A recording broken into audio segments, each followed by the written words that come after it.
Open a brokerage app and you see a frantic, ongoing numerical battle. Bids and asks update every millisecond. This chaotic mechanism of buyers and sellers haggling over exact price points is what drives the market in real time. But underneath that daily chaos is a structural anchor: intrinsic value.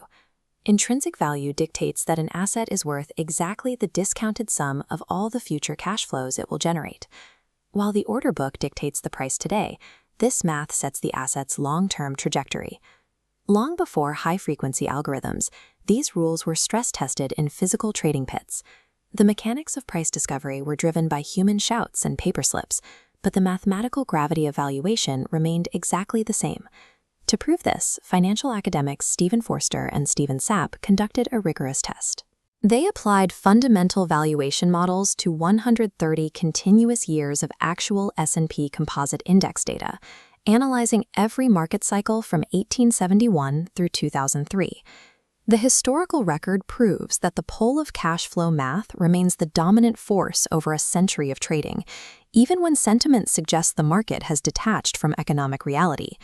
The standard tool for measuring this gravity is the dividend discount model. It calculates intrinsic value by forecasting all expected future dividends and discounting them back to today's dollars. This chart plots the actual historical price of the S&P Composite Index over that 130-year timeframe. When we overlay a second line representing the theoretical expected price derived from the dividend discount model, assuming perfect foresight of those dividends, it remarkably tracks the actual market over the long horizon. But the alignment is not perfect. The specific gaps you see here represent structural pricing errors. These are moments in history where the theoretical model and the actual market price violently diverge. These errors follow a strict directional pattern.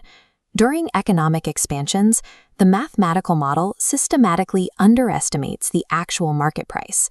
Conversely, when the economy enters a severe contraction, the model overestimates the market value.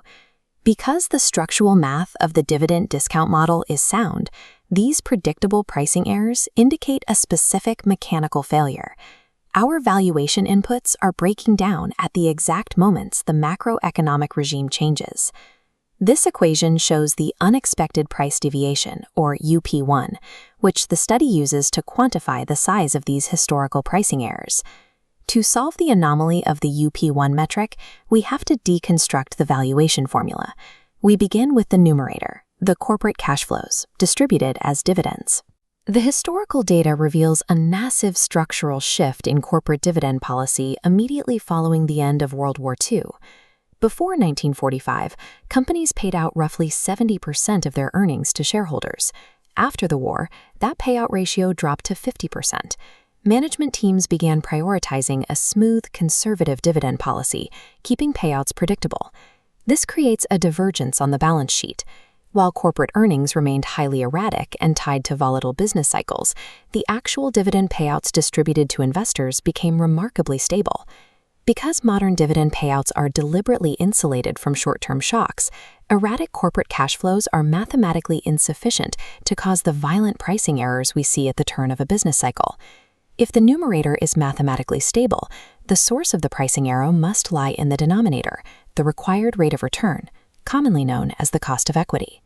To test this, the researchers ran a regression analysis, mapping the magnitude of the pricing errors against leading macroeconomic indicators. The first indicator is the default premium. This is the yield spread between risky corporate bonds and safe government bonds. It acts as a direct gauge of economic distress and corporate borrowing stress. Looking at this regression table, we can isolate the default premium. The data confirms a strong, positive statistical relationship between rising economic distress in the credit markets and an expansion in the pricing error. Next is the term structure.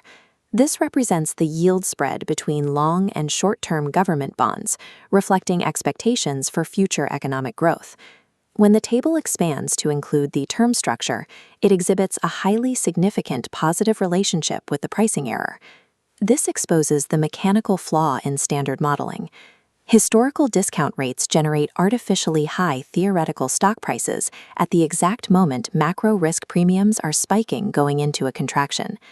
Fundamental models fail at economic turning points because they rely on backward-looking discount rates. Those historical averages are entirely blind to real-time macroeconomic fear.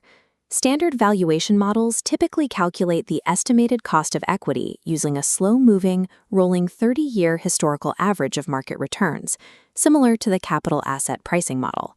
We can contrast this sluggish metric against the implied cost of equity. This is the precise, real-time discount rate required mathematically to make the theoretical model match actual observed market prices perfectly.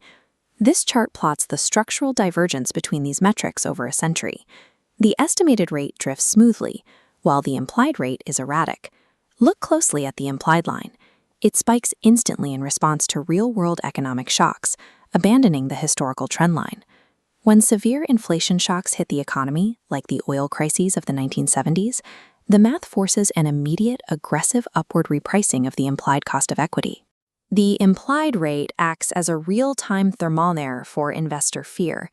Meanwhile, the estimated rate trails behind reality by years or even decades. In a crisis, forward-looking investors demand an instantaneous rate of return that far exceeds what historical models predict.